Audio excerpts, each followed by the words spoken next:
In 1958, the average American man weighed 166 pounds, gripped harder than most gym regulars do today, and ate things a modern doctor would write down as a warning.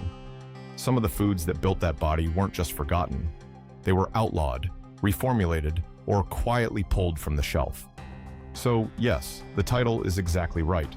These are real foods that made men strong, and nearly every one of them was banned or buried. Here are 10 of them, counting down to the one the government came for first. Number 10.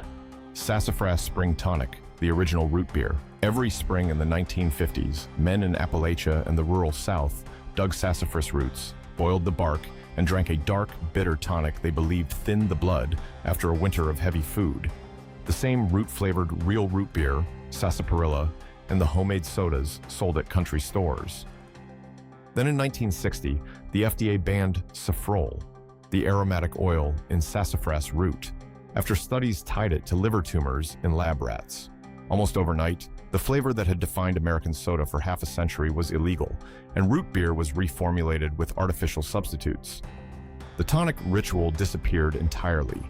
What replaced it was a sweeter, safer drink with none of the bitter plant compounds the old-timers swore kept them sharp through the working season.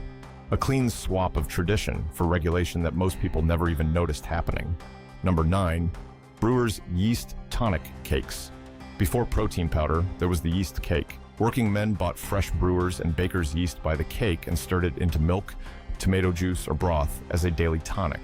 The claims weren't empty. A few tablespoons delivered a massive dose of B-complex vitamins, chromium, selenium, and roughly half the protein of an egg, gram for gram. For a man burning thousands of calories on a factory floor, it was cheap insurance. The Federal Trade Commission had already forced the boldest yeast for health advertising off the label by the late 1930s, and through the 1960s, packaged multivitamins and fortified cereals finished the job, making the yeast cake habit look old-fashioned and slightly unpleasant. The product survives today as a bitter supplement powder, stripped of the ritual that once put it on every laborer's kitchen counter. Number 8. Head cheese and souse. Head cheese was never cheese at all. It was a loaf of meat and gelatin set from a simmered pig's head, packed with collagen, glycine, and connective tissue that modern men now chase in expensive powders. Souse was its vinegar-soaked cousin, sliced cold for sandwiches in steel towns and farm kitchens across the country. A working man ate it for the same reason he ate it without a second thought. It was cheap, it traveled in a lunch pail, and it kept joints and tendons supplied with exactly the building blocks they needed. No single law banned head cheese, but the consolidation of meatpacking under stricter USDA inspection through the 1960s and 70s pushed the small butchers who made it out of business. Supermarket cases filled with boneless, gelatin-free cuts instead, and a generation grew up with no idea the loaf had ever existed. Number 7. Raw milk farmhouse cheese aged under 60 days. In the 1950s, sharp farmhouse cheddars and creamy fresh cheeses were made from raw, unpasteurized milk and sold young, often within weeks of pressing. That young, raw milk cheese carried living bacteria and a depth of flavor and nutrition that pasteurized blocks simply could not match. Then, the FDA drew a hard line. Any cheese made from raw milk had to be aged at least 60 days before it could be sold, a rule enforced ever more tightly through the second half of the century.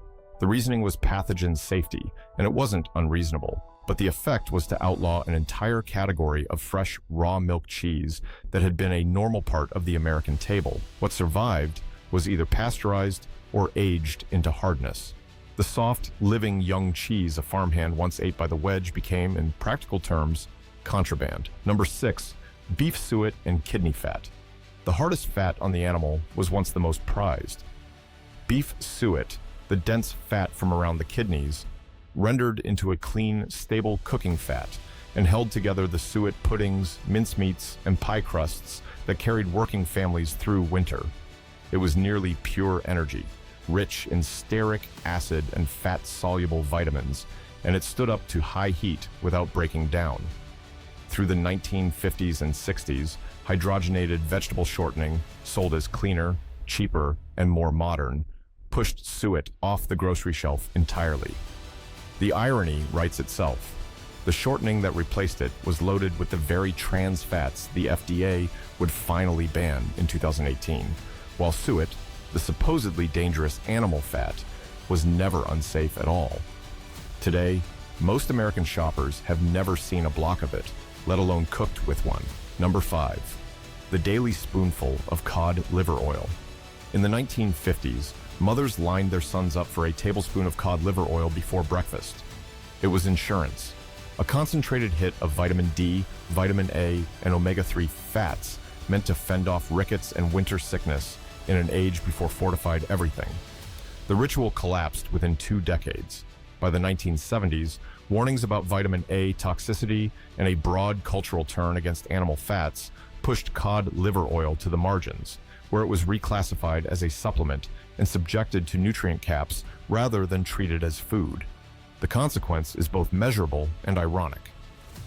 Vitamin D deficiency, the exact problem the spoonful prevented, is now widespread among indoor working adults, and an entire supplement industry exists to sell back, in pill form, what one bottle on the shelf used to deliver for pennies. Number 4. Whole raw milk delivered to the door. Before dawn in the 1950s, glass bottles of whole, unpasteurized milk landed on doorsteps across America. Full fat, cream floating on top, straight from local herds. It carried fat-soluble vitamins, natural enzymes, and a spectrum of bacteria that the modern carton does not. Pasteurization had already become standard for safety reasons few people seriously dispute, but the bigger shift was economic, towards skimmed, homogenized, grain-fed milk built for shelf life. The final blow came in 1987, when the FDA banned the interstate sale of raw milk outright. Today, it sits in a legal gray zone, permitted in some states, criminalized in others, and always shadowed by warnings. The glass of milk a steelworker drank with his eggs was chemically a different food from the low-fat carton in the refrigerator door today. And the law is part of the reason why. Number 3. Beef liver and the organ meats. For pennies a pound, beef liver delivered more usable nutrition than almost anything else at the butcher counter. Roughly 10 times the vitamin A of steak, enormous doses of B12 and folate, and more iron than a full pound of muscle meat. In the 1950s, it appeared on dinner plates and breakfast plates alike, fried with onions, prized rather than tolerated. Doctors prescribed it for anemia and fatigue, and the science backed them up. A Nobel Prize had been awarded decades earlier for showing that liver could cure pernicious anemia. Nothing ever banned liver. What killed it was the rise of factory farming, the flood of boneless muscle cuts into supermarkets, and a generation of children who flatly refused it. By the 1980s, organ meat consumption had collapsed to a fraction of its former level, and nature's most complete multivitamin quietly vanished from the American table. Number 2. Lard, tallow, and the bacon grease tin.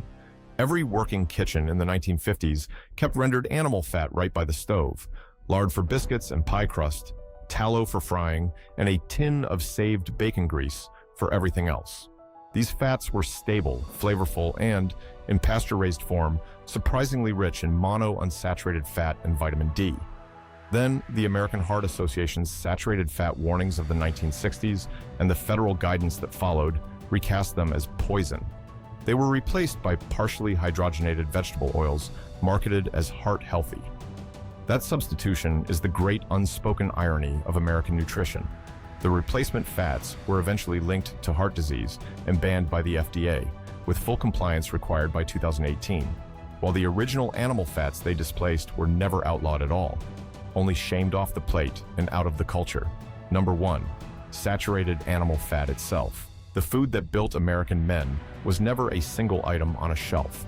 It was the principle behind the whole plate, fat from animals at the center of every meal. That principle was effectively legislated out of existence in 1977, when Senator George McGovern's Select Committee released the dietary goals for the United States and told the nation to cut total fat, and especially saturated fat.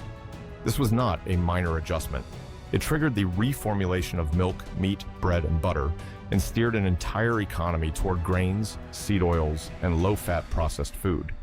The numbers tell the rest of the story. Between 1980 and 2020, the share of American men classified as obese roughly tripled. Fat calories fell, and refined carbohydrates surged in to fill the gap. The old plate was never proven dangerous. It was simply ruled against.